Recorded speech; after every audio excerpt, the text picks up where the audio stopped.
28일까지 단 하루 남은 배당 찬스. 다음 날은 주가 낙일.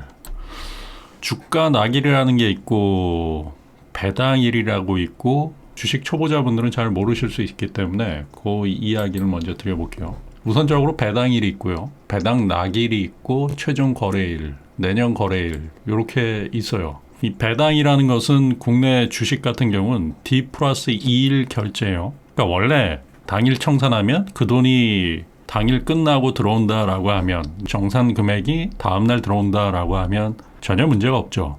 이 선물 옵션 같은 경우는 바로 그날 결제가 돼가지고 다음날 들어오기 때문에 전혀 문제가 없어요.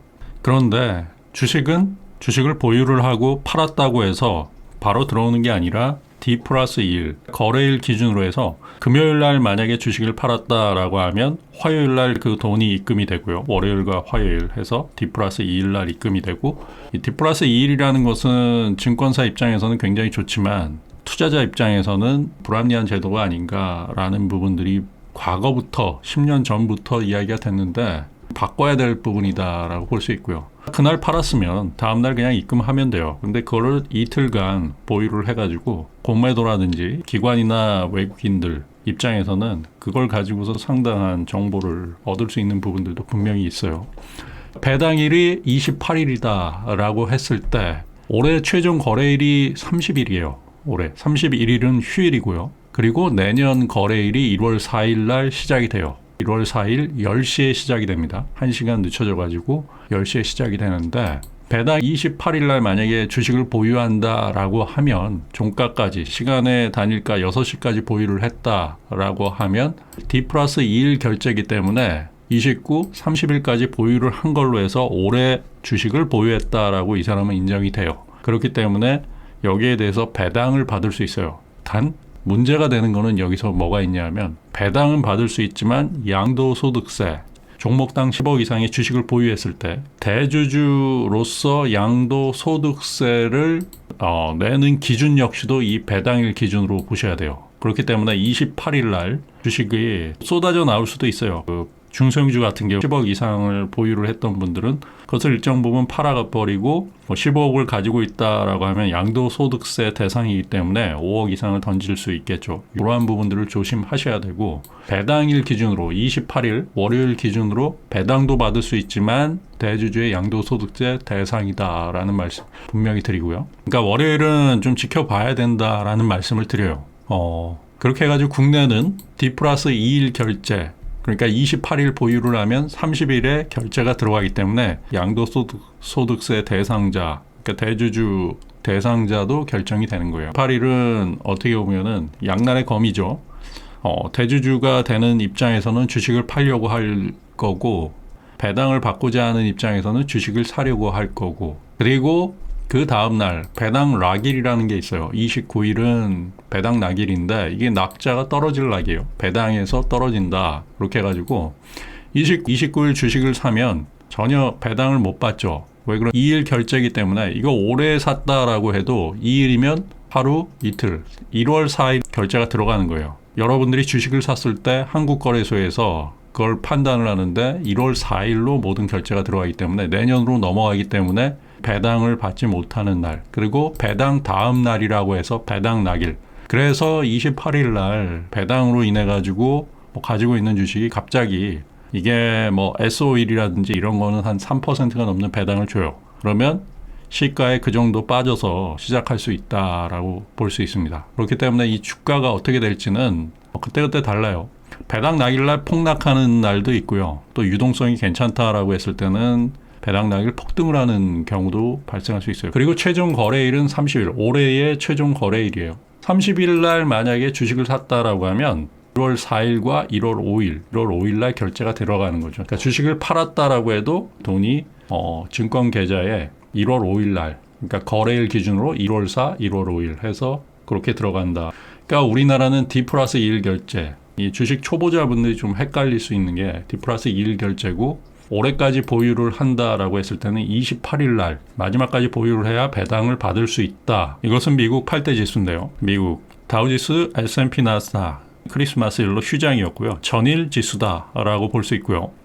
다우지수 같은 경우는 0.23% 상승, S&P 0.35% 나스닥 0.26%가 상승을 했고요. 그리고 웰쇼, 이게 5,000개의 종목으로 만든 지수인데 이거 역시도 0.22%가 상승을 했고요. 10년물 국채 수익률은 마이너스 2.83%가 하락했다라고 하면 국채가 상승을 한 거예요. 이 국채 수익률이 하락했다라고 하면 국채로 돈이 좀 몰렸다라고 볼 수 있어요. 그렇게 보시면 되고요.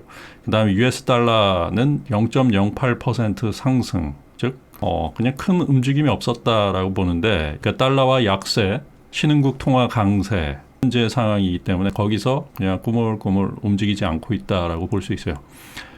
인베스코 DBC 이거는 커머더티 소비재 지수라고도 하는데 이거는 물가와 관련된 이러한 지수를 이야기를 하는데요. 여기에는 원유라든지 천연가스, 그 다음에 인플레이션과 관련된 지표들이 좀 포함이 되어 있어요. 금일은 0.27% 올랐고요. US 오일 펀드, 이거는 국내 WTI, 코덱스 WTI 원유 선물의 기초가 되는 종목이고요. US 오일 펀드는 0.52%가 올랐다라고 볼 수 있어요. 이거의 또 기초는 미국 서부 텍사스유죠. 서부 텍사스유가 일정 부분 상승했다라고 볼 수 있어요. 그리고 골드, 금 가격이죠. 0.4%가 상승을 했다. 그다음에 변동성 지수, 빅스 지수는 마이너스 7.64%가 하락을 했다. 빅스 지수가 하락을 했다라고 하면 그만큼 시장 변동성이 좀 줄었다. 이 7% Advanced Decline Issue라고 해서 이것은 상승과 하락의 종목 수를 보는 거예요. 마이너스 41.81%다. 전일 같은 경우가 워낙 많이 올랐기 때문에 금일은 전일 대비해서 조금 내린 종목분들도 있고 한데 큰 시장 흐름은 없어요. 마이너스 100%든 해도 상승과 하락 종목 시장에 지금 현재 그러한 것을 판단하는 거기 때문에 전혀 상관없습니다. 변동폭이 별로 없다라고 보시면 돼요. 핀비즈라는 사이트고요. 테슬라가 미국 S&P 500에 가입했죠. S&P 500에 대한 시장 지도인데 테슬라가 2.44%가 상승을 했어요. 전일도 가장 많이 상승한 게 테슬라다라고 볼 수 있고요. 이제는 시총이 워낙 커져가지고 S&P 500에서 차지하는 비중이 상당히 커졌어요. 보시면 마이크로소프트, 애플, 구글, 아마존, 페이스북과 이제는 거의 대등한 단계까지 올랐다라고 볼 수 있어요. 이렇게 보면은 빅6에 테슬라도 포함이 되었다라고 볼 수 있고요. 그러니까 S&P 편입되기 전에는 한 월트 디즈니 정도도 안 됐었을 거예요. 이 정도 수준 그 이하 정도였다가 이게 주가가 엄청나게 올랐죠. 테슬라 주가가 S&P 500에 편입된다라고 해서 11월 달 10월, 11월 그 이후에 어마어마하게 올랐다라고 볼 수 있습니다. 금일의 특징주는 테슬라가 상당히 많이 올랐고요. 미국은 녹색으로 표시되는 게 상승이고 빨간색이 하락이에요. 테슬라, 마이크로소프트, 애플, 구글 이러한 종목군들이 올랐다라고 보시면 돼요. 큰 특징은 없습니다. CNBC에 나온 뉴스들을 보다 보니까 이런 뉴스가 있었어요. 한국경제에서 나온 뉴스고요. 내년 어떤 주식 담아야 할까?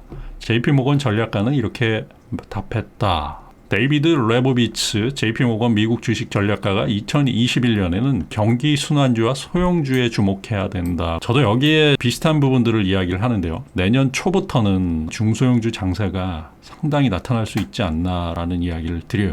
삼성전자 같은 경우는 뭐 홀로 갈 수도 있겠죠. 근데 오히려 대형주보다 좀 소외된 부분들이 있었는데 매년 연초에는 중소형주 장세가 열리는 시기였어요.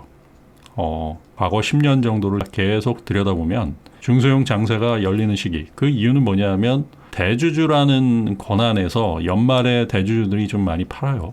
10억 이상. 지금 같은 경우는 10억 이상이고요. 과거 뭐 15억도 있었고 어쨌든지 간에 뭐 그 정도의 물량들이 있기 때문에 그러한 물량들을 팔면서 연말에 세금을 회피하기 위한 부분이고 연초에는 다시 들어옵니다. 세력들이 들어온다라고 볼 수 있죠.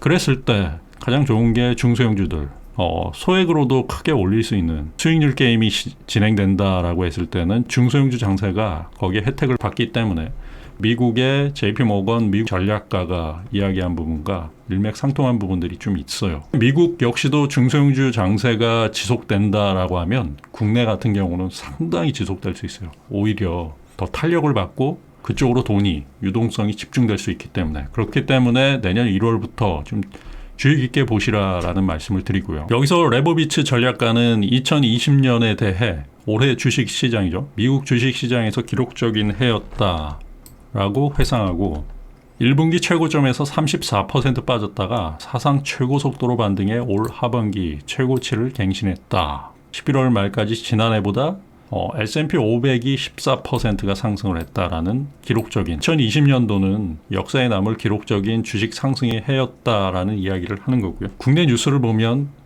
전국에서 AI 이게 조류 독감이죠. 인공지능이 아니라 조류 독감이고 전국에서 검출되었다. 사전 병역에 총력전을 벌이고 있다라고 하는데 이게 왜 생기냐 하면 한파주의보라는 이야기를 드렸죠. 그러니까 시베리아 쪽 그러니까 우랄 산맥 그 위쪽에 상당히 차가운 대륙성 고기압이 지금 발달이 돼 있어요. 시베리아 상당히 차가운 대륙성 고기압이 지금 발달이 되어 있어요. 이렇게 발달이 되어 있는데 이게 하강하면서 상당한 한파가 도래될 수 있죠. 이 차가운 대륙성 고기압 바로 이것이 우리나라 한파를 만들게 하는 원인이 되죠. 영하 30도, 영하 40도에 살던 청둥오리, 두루미 떼 이러한 것들이 우리나라로 내려오고 있죠. 너무 추우니까. 이러면서 AI, 조류 독감이 지금 발병을 하고 있다. 그게 바로 이런 뉴스고요.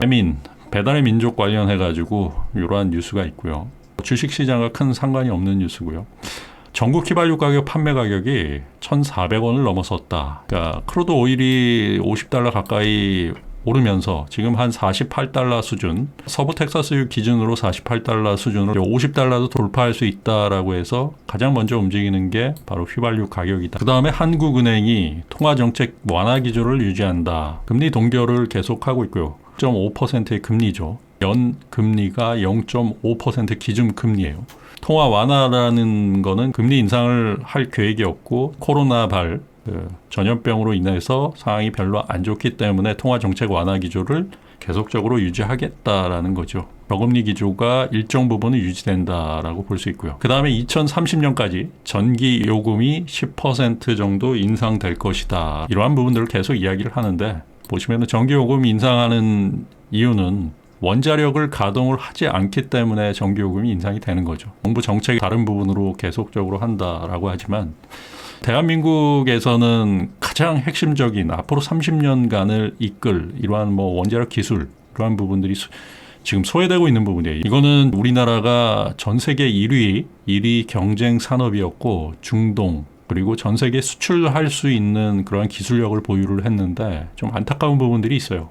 정부 정책에 의해서 지금 원자력이 완전히 소외돼가지고 원자력은 중국에 완전히 지금 잠식당할 부분들이 있기 때문에 이것을 키울 생각을 지금 안 하고 있다. 왜 그러냐면 이명박 정부에서 원자력을 국가 기관 산업으로 많이 키웠어요. 전 세계 1위. 그 다음에 중동 수출. 근데 지금 현 정부에서는 이명박 정부 자체를 부인하는 부분들이 분명히 있기 때문에 공과 사를 좀 구분할 수 있어야 되는데 사적인 부분을 너무 강조하다 보니까 공적인 부분, 대한민국의 미래에 있어서 가장 큰 먹거리 30년간 우리나라가 수출해야 될 기술들을 많이 수주를 받아가지고 왔는데 지금은 거의 제로에 가까운 부분들이 분명히 있다라고 볼 수 있고요.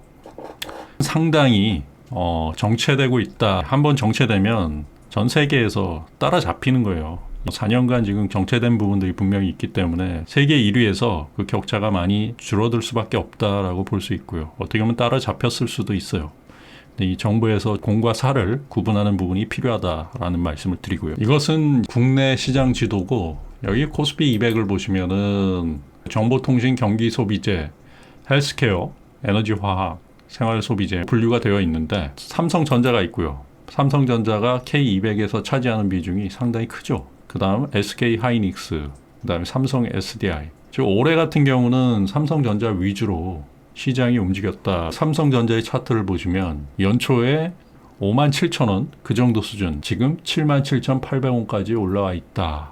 저가 대비해서는 80%가 넘게 그렇게 올랐다라고 보시면 되고, 올해 같은 경우는 중소형주도 테마로 인해 가지고 오른 종목도 상당히 많지만 K200과 관련된 종목군들이 상당히 많이 올라 있어요. 코스닥에 비율 분할 보기로 해서 시가총액 순으로 보면 이런 식으로 나와 있는데 여러 가지 테마를 집어넣기 때문에 유통에 셀트리온 헬스케어가 들어가 있고요.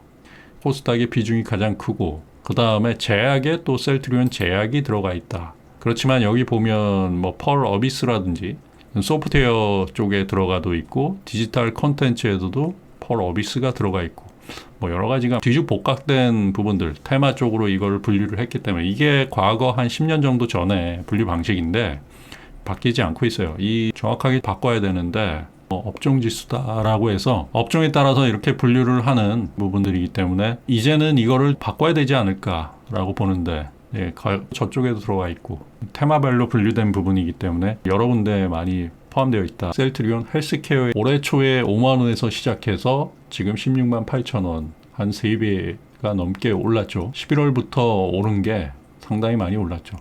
거의 100%가 넘게 올랐다라고 볼 수 있고요. 금년 같은 경우는 지수가 많이 상승을 했어요. 지수가 많이 상승을 해서 대형주 쪽의 움직임이 좋았다라고 볼 수도 있어요. 근데 그 대형주라는 거는 업종 대표주 그리고 국내 대표주 그다음에 글로벌 대표주 중에 하나죠. 삼성전자에 의해서 많이 움직였고요. 그리고 코스닥 같은 경우는 셀트리온 헬스케어와 셀트리온 제약 같은 종목군들이 많이 움직였어요. 즉 어떻게 보면 중소형주 같은 경우는 소외된 종목군들이 굉장히 많았어요. 물론 저가 대비해가지고 상당히 많이 올랐지만 소외된 종목군들이 많이 있었기 때문에 그러한 부분들이 내년 연초에 일정 부분 중소형주 장세가 열린다라고 하면 상당히 해소되지 않을까라고 보고요. 어떻게 보면 업종 대표주보다는 중소형주의 수익률 게임이 이제는 시작될 때가 되었다라고 저는 보고 있고요. 네, 그렇게 해가지고 한 달, 두 달 그 정도의 수익률 게임이 상당히 나오지 않을까라는 부분들을 예측을 해봐요. 그게 지난 10년간의 시장이었고 그리고 유동성 장세에서는 특히 돈을 많이 가진 세력들 같은 경우 그 다음에 개인 큰손들 같은 경우에서 그런 투자가 좀 이루어지지 않을까라는 이야기를 드립니다. 자, 오늘도 조금이나마 도움이 되었길 바라고요. 성공 투자하십시오.